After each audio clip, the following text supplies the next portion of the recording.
This is uStephanus Johannes Paulus Kruger. uPaul Kruger. Sanibonani. Ngiye ngizwe kuthiwa the truth shall set you free. Lalela mntomnyama. Abelungu namabhunu had a problem.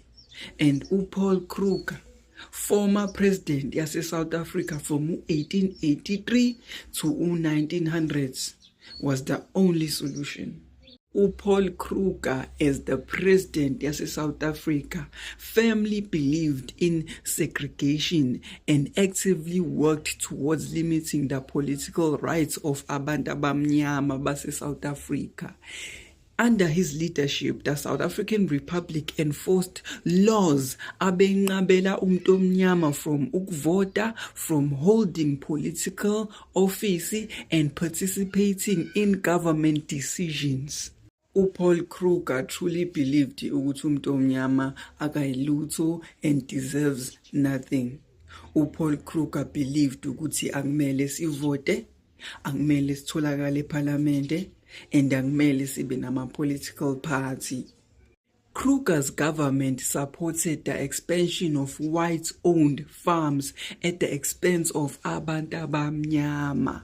Many black people were forced off their ancestral land, indawo zamathonga, to make way for the Boer settlements. uPaul Kruger waxosha otatamkhulu, waxosha okhokho, waxosha omkhulu from indawo zabo. That is why uthola ukuthi manje umuntu omnyama akazi ukuthi okhokho balelephi. Uthola ukuthi manje umuntu omnyama uyawushiya lo mhlaba, uthathwe umzimba wakhe uyobekwa le esigangeni. Kube yimix masala, kube 7 colors, into eyayingenziwa.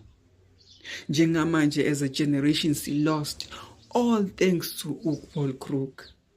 Njengamanje sinendawo enjengoSoweto, oKhayelitsha, oUmlazi.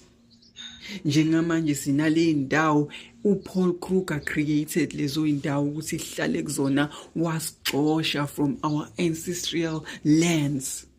The time kusaphethe uPaul Kruger, Black South Africans were often subjected to harsh labor conditions in mining and farming sector. Every South African black person can relate to a story whereby ezokhuluma nomuntu omdala. Umuntu omdala amtshela ukuthi ngesikhathi se-apartheid sasinemsebenzi, not knowing ukuthi